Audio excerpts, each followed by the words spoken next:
Hello, everybody. This is Don Markland with Accountability Now, and welcome to the Morning Jolt, where we give you small tidbits of data, information, and inspiration to make better decisions today. It's a tactical podcast about making today better today. In this podcast, this is a 5-part series talking about our operating blueprint that we use in our business Accountability Now and what we help install in businesses. And it's not just about our specific blueprint, but it's about what we know as a business that helps small businesses scale so easily. And what we're talking about is what we call our S.C.O.R.E blueprint. And this system is designed to help really any small business grow and scale effectively. And I want you to think about why are blueprints so important? If you were an architect and you tried to start your process without a blueprint and you just figure it out as you go, that's where mistakes are made. And so many times that's what happens with a small business. It starts with the idea and with the entrepreneur or the individual practitioner, and it slowly starts to build into this full functioning business. And as that occurs, they start to, we call Frankenstein everything, right? Bolt on here, add a process here, change this here. And then eventually the entrepreneur or the small business owner finds themselves doing everything or being responsible for way too much. And growing the business just simply can't happen. And that's where S.C.O.R.E comes into play. And what does S.C.O.R.E stand for? And I'm going to cover it really quickly. And then each of the next 5 weeks, we're going to cover an element. But S.C.O.R.E stands for S.C.O.R.E. S as in sales and marketing. C as in critical meetings. O as in operational data, operational being the keyword there. R stands for really massive goals. And E stands for empowering your team. And for today's discussion, we're going to start with the first domino, the element that really begins it all, S, sales and marketing. And this isn't just about getting your products or services in the front of the right people, or you might struggle with that. It's about creating the system that makes it all function on autopilot. And I want to first tell you a story. We had a client who had a fantastic product. They did great work for their partners, but where they struggled was reaching the right customers and reaching the right customers often enough. I mean, they were working tirelessly, but their sales were stagnant. And what this caused was the client, the owner, she was overwhelmed, she was frustrated, and she felt like she was constantly spinning her wheels. And maybe that sounds familiar with you. And this is a very common issue that entrepreneurs face. The problem isn't the product or the service, it's a lack of sales strategy. So let's look at a little bit of data. HubSpot, who is a fantastic CRM provider, they show that 65% of businesses say that generating traffic and leads is their number one marketing challenge. Companies with a well-defined process in sales, meaning they just have the process mapped out, on average generate 33% more revenue. So if you'll just map out your process, if you'll just draw it out, not even be strategic about it, just draw it out, you on average are going to increase your revenue by just understanding how your deal flow or revenue or sales comes in. That's how important it is. So I want to talk a little bit now specifically of how S works, meaning sales and marketing.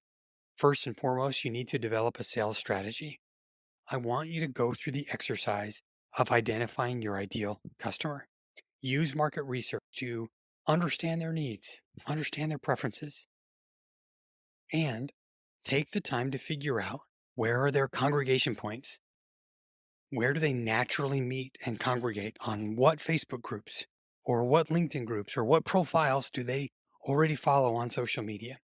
What frustrations are they trying to move away from? And what pleasures are they trying to move towards? When you know who your ideal customer is, you can start to tailor your messaging, tailor your approach to meet not only their specific needs, but speak the way that they speak. Businesses that align their sales and marketing efforts to the needs and language of their ideal customers have a 38% higher conversion rate with sales. That's from Salesforce. Next, after you've started to get your ideal customer set, I want you to get really specific with your targets. I want daily, weekly, and monthly sales targets. If you have historical data to base it on, use that. If you don't have it on historical data, that's fine. Just base it on something. Start it somewhere. Start your daily, weekly, and monthly targets. Setting clear targets gives your team or individual something to shoot for. Next, part of your sales process is training. Your sales team should be training every day. I don't know why this always gets missed, but people somehow believe that salespeople just figure it out. So I want you to approach sales like you would approach safety if you were in a construction or a heavy regulated industry. Those industries train safety every day. They have their safety minute. Every day, they have regulations on safety standards. And I want you to do the same level of seriousness and approach to your sales training. Train sales techniques, role play, objections, negotiation skills, all of it. Obsess over sales training like you would any type of regulation. I want you to have a CRM. Have some way to track your customers and their information so you can contact them, connect with them, be consistent with your follow up. Have a process that we like to call speed to lead. So you're texting them, emailing them all the time. And we have a whole process of a checklist that we can give you for anybody that reaches out to us, like on Instagram. We'll give you the whole checklist of how to make sure you have S in place. But this breakdown has to be in place before everything else. And here's the reason why. Without sales and marketing in place, without this being consistent, you'll never be able to fund all the other initiatives. One of the sayings that we say a lot in our business is sales solves all sins. And why do we say that? You don't have a labor problem. You don't have an expense problem. You don't have an inventory problem. You have a sales problem. And yes, of course, you have those other issues as well. But if you increase your sales, you will increase your cash flow and be able to pay for those other problems to go away. That's how beautiful starting with S is. If you can get your sales efforts into a well oiled machine, get your ideal customer set, get clear targets, train every single day, and utilize the right tools, you are on your way to scoring. And you can't win if you don't score. That's why we have it set this way. Now, if you want more content, first of all, like and subscribe to this podcast. We are on Apple, Spotify, all major networks. You can follow me on Forbes. You can follow me on Instagram, executivecoach.don, or on TikTok at Don Markland.